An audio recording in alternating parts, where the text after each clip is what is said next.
Ready? I am. All right, we're ready. All right. Hey everyone, welcome to Anatomy and Physiology 1. Today we will be talking about the first chapter, which is about the human body. My friend Sam here will be talking about the levels of structural organization, organ systems, and maintaining life functions.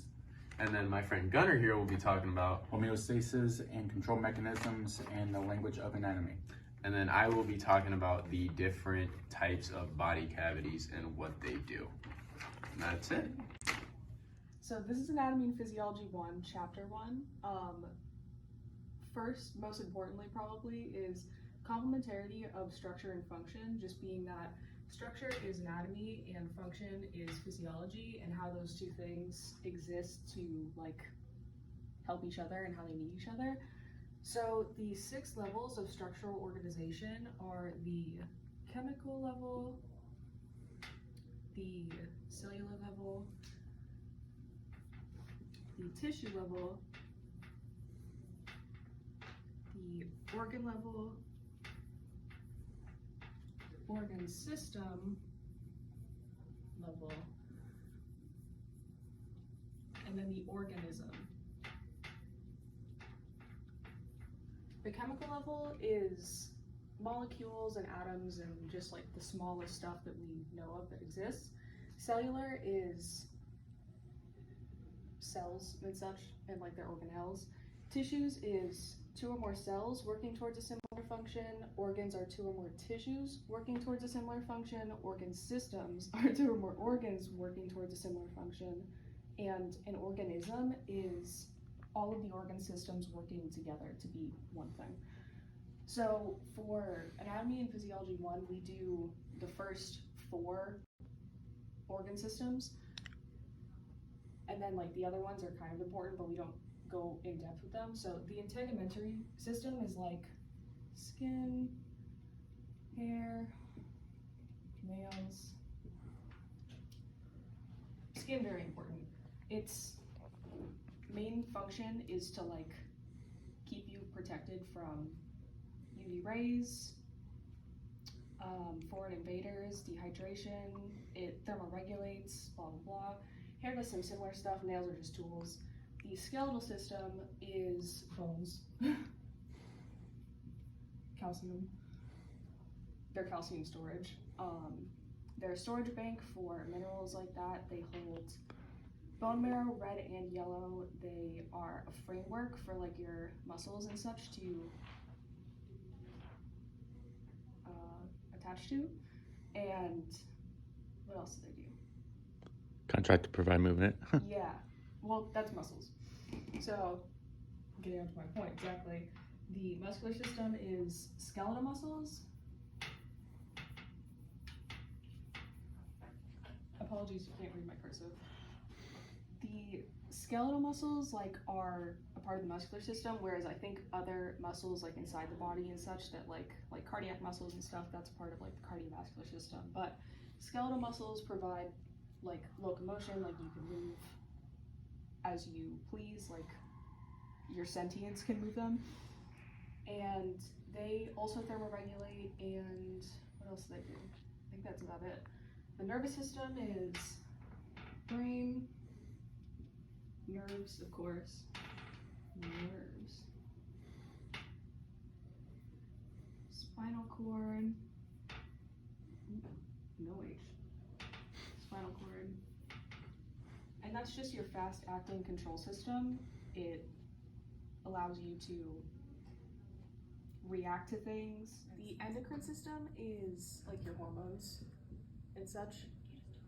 There are other systems that do like hormone regulation and such, like your reproductive, blah blah blah, but that's like its main function.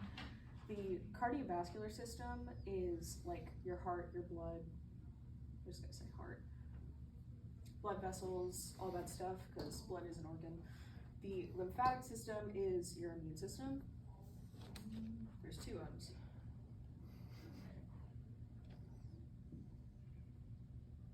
That's fine. And then the respiratory system is like gas exchange, your lungs, of course. Gas exchange, yeah. Or helps you breathe too. Yes, exactly. digestive system is like the breaking down of nutrients. The digestive system is digestion, and like I think it's also technically like getting rid of waste. I don't know exactly if that's like would be considered only part of the digestive or like another, because urinary is waste, but that's only urine waste. And then the reproductive system is making children, making babies. And there's like some organs that go with that, of course. Your digestive system like takes nutrients and absorbs them and gets rid of waste. Yeah, exactly. Like breaks it down and such. It's inclusive of all the organs that basically go from like mouth to anus, and like it's basically like one long tube, if you will. So finally, 5 survival needs. Don't worry about me now. Oxygen, water, nutrients, body temperature, and atmospheric pressure.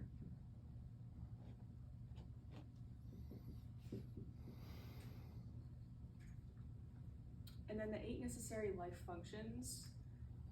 Do not get these confused. There are test questions in this particular class that will trick you up.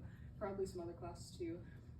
So boundaries, a lot of this is like inclusive of everything from like the chemical level, the cellular level, down to like organisms. So it's like, of course, you need boundaries from other living things, but you also need boundaries inside your body to keep everything right and correct and the chemicals performing as they should. Movement, you need to be able to move like internally and externally in order to like live. And then that goes into like responsiveness. Like you need to be able to respond to stimuli in order to exist and like behave appropriately. Digestion, of course, you need to be able to break down your nutrients and absorb them. Metabolism is just defined as like all of the chemical reactions in the body summed up to one. So it needs to be able to chemically react, I suppose, is what this is saying. Excretion is like the ability to get rid of waste from the body. Reproduction is, of course, like making babies, like you said before, but it's also considered like when one cell does like mitosis and such and like becomes 2 cells. And then growth is about not getting rid of more than you're making, I suppose. So you're not excreting more than you're taking in and like becoming more. So that's all for my segment. Hi, so this is Anatomy and Physiology 1, and I'm here to talk about homeostasis and control mechanisms, how to regulate homeostasis, and 2 kinds of feedback of homeostasis. Also the language of anatomy, what the anatomical position is, the directional terms of the language of anatomy, like which is like where is it, like if it's distal or anything like that, and the body planes and sections to where what planes divide each part or each like upper or lower part of your body or the side of your body. So so homeostasis is like your body's own thermostat. Homeostasis monitors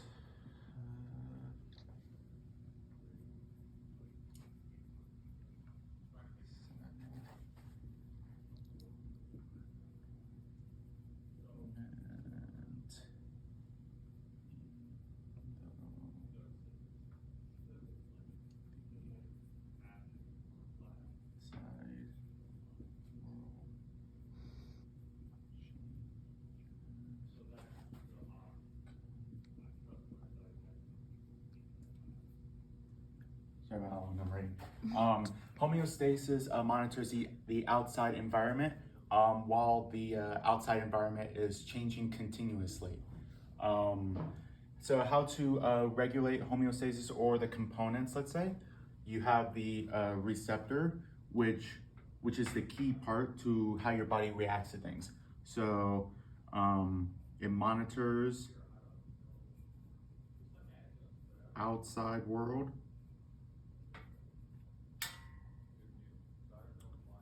before it sends the message to the control center, which decides what to do or what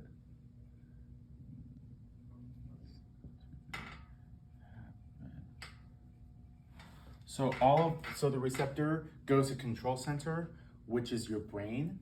So obviously your brain tells your body what to do and is your main control center. It decides what to do or tells the effector what needs to happen.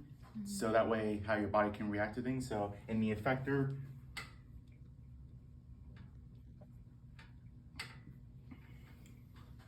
does the job. The effector does the job as your body's like reacting to what is happening outside of you. Now there are two perfect examples on defining homeostasis. You have the heat or you have the cold. So like let's say your body is becoming hot in temperature from the temperature outside of like 96 degrees, let's say. The receptor is kind of like your skin, and it detects the temperature. Then it sends that message to the brain, and then the effector, it makes sweat. Your sweat glands make the sweat glands, and then it lowers your body temperature. Now, when it comes to the cold, your body, like I said, like from the heat, it detects the cold, then it sends the message again to the brain, and then your body tries to warm itself up, or wants to warm itself up, and your body ends up shivering, and then you're being like, I need a jacket because I want to get warm. So those are the two best examples for components of regulate mechanism. Yeah, to get back to a set point. Yes, exactly. Now you have two kinds of homeostatic regulations, which is negative feedback, which is most common. Yep.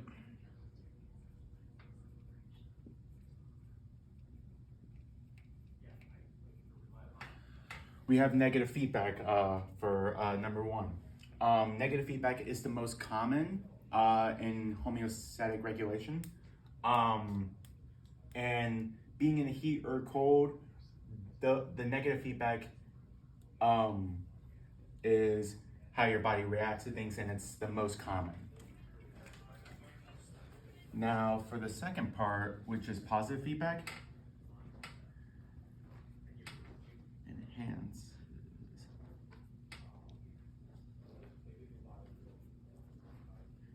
Positive feedback is when it enhances the stimulus, which is not as common as negative feedback.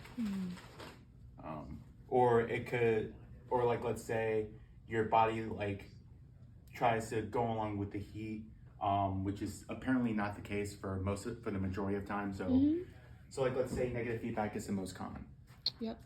So now for moving on to language of anatomy. Yeah, the anatomical position is when you stand up straight, your toes are facing outwards, and then your palms are facing forward while standing up straight.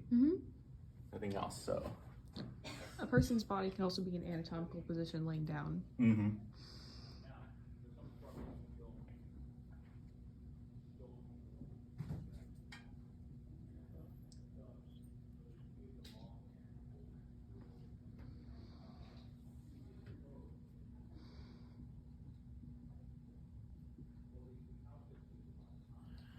And so directional terms, we have superior, inferior, medial, lateral, intermediate, anterior, posterior, proximal, distal, superficial, and deep.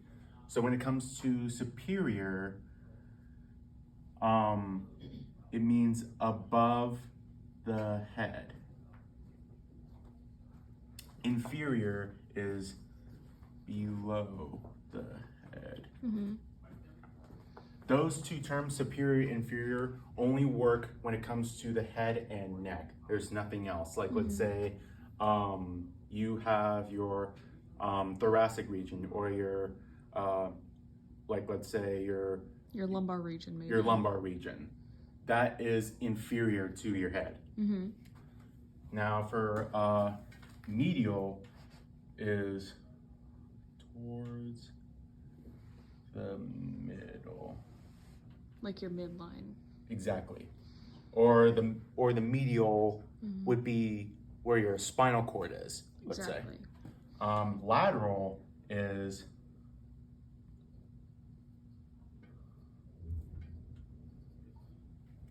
towards the side. Like your arms are lateral to your vertebral column. Mm-hmm. Or you can also say your deltoid muscle is lateral to Your pectoral. your pectoral region, yes. Intermediate is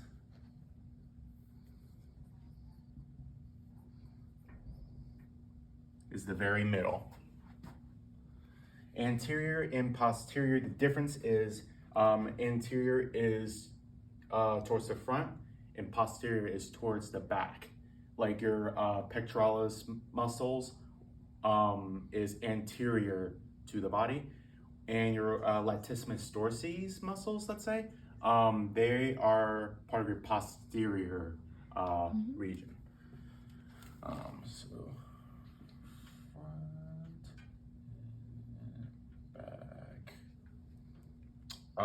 proximal is closer to the body. Let's say you have your And these two are for like limbs and such. exactly, yeah. Let's say your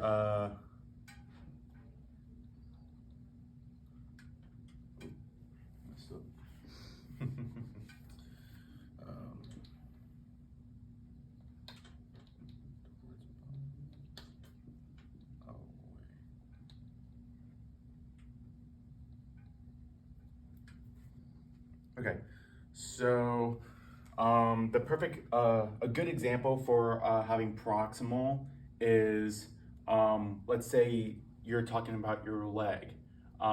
Your knee is more proximal to the body, whereas your ankle or your talus muscle or your talus bone is more distal away from the body. Superficial is Surface. surface and deep.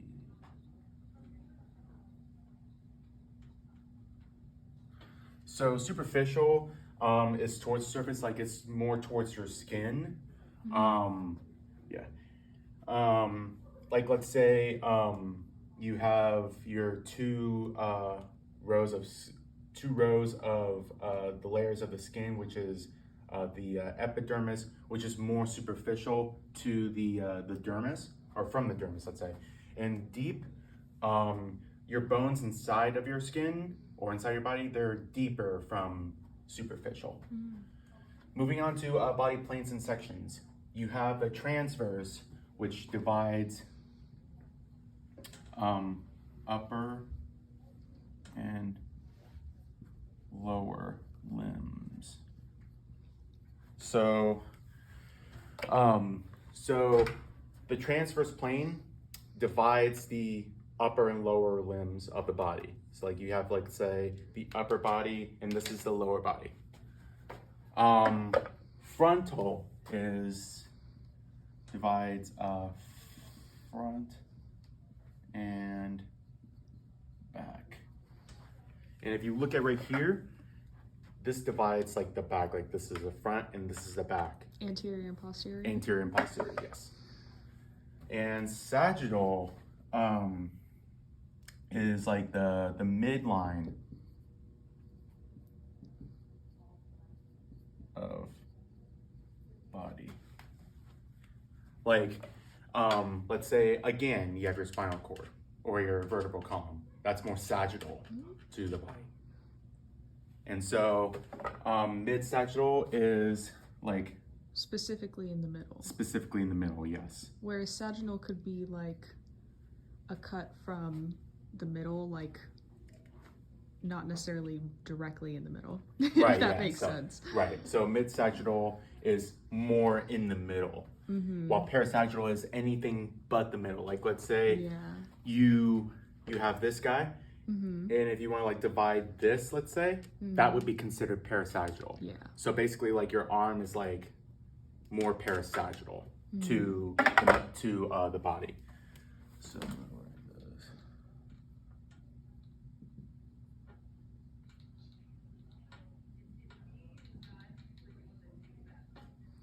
yeah, those are the body planes and sections. Hey everybody, today for my portion of this assignment I will be talking about the different body cavities in the human body.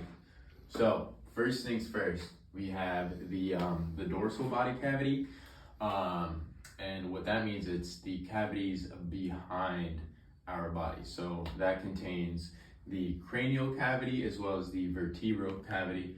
I did bring a test subject here, but unfortunately we cannot see the cranial or the vertebral cavity. However, I mean, we can see a little bit of the cranial cavity over here.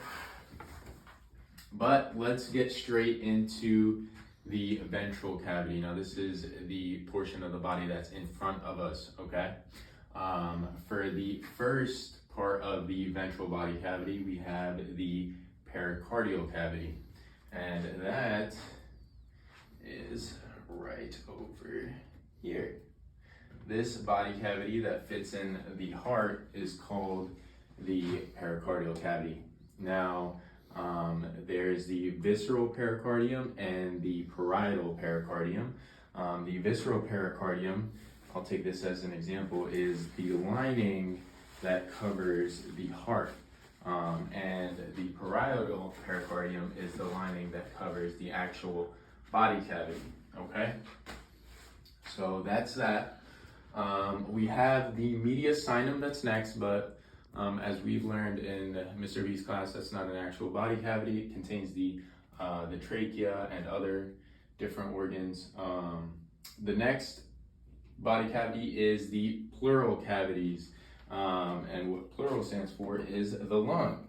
And it's the same concept that goes, so we have the visceral pleura, that stands for the lung, and then we have the visceral, or the parietal pleura, which covers the actual body cavity of the lung. Okay. Now let's get into the next portion of the ventral body cavity, which is the abdominal pelvic cavity. This is kind of split up into two different cavities, the abdominal cavity and then the pelvic cavity. And let's talk about the different stuff that's in there. So as far as organs goes, we have the stomach, the large and small intestine, the kidneys, and I believe the liver's in there as well. But yeah, that is it in terms of organs. Now we have what's called the visceral and parietal peritoneum, and that is just like last time. So the visceral peritoneum would actually cover the actual organ, and then the parietal peritoneum would be the lining inside of the cavity, okay? Next, let's talk about the different regions in the abdominal pelvic cavity. Oh, can I give you a little display right here? So this is, if we were kind of playing tic-tac-toe, I'd like to imagine it right on the abdominal pelvic cavity. So in the middle, we have the umbilical. Above that would be the epigastric. Below that would be the pubic. And to the left of that would be the lateral lumbar. Right of that would be the lateral lumbar as well. Both uppers on the right hand would be the hypochondriac. Same thing with the left, the hypochondriac. And then same thing down here. This would be the inguinal, and then this would be the inguinal as well. And then next, let's get into the 4 different quadrants. This is if we were to just, put a straight line down and then do another line laterally that way. This would be your right upper quadrant. This right here would be your left upper quadrant. This right here would be your right lower quadrant, and then this right here would be your left lower quadrant. All right, so now we are going to be getting into the serous membranes. We have the visceral serosa and the parietal serosa. Visceral serosa is the part of the membrane that covers the actual organ, and the parietal serosa is the part of the membrane that covers the actual cavity. Next part of the serous membrane, we have the serous fluid, and that is just the fluid that's in between the visceral and the parietal serosa. Next, our final thing we have here is the other cavities. First is the oral cavity, which would be your mouth. Next would be the digestive cavity, which would be inside of your digestive system. The next would be the nasal, which is your nose. Orbital, which would be the eyes. The ear, and then the synovial cavity, which is in between the joints. And that's all we got for the body cavities.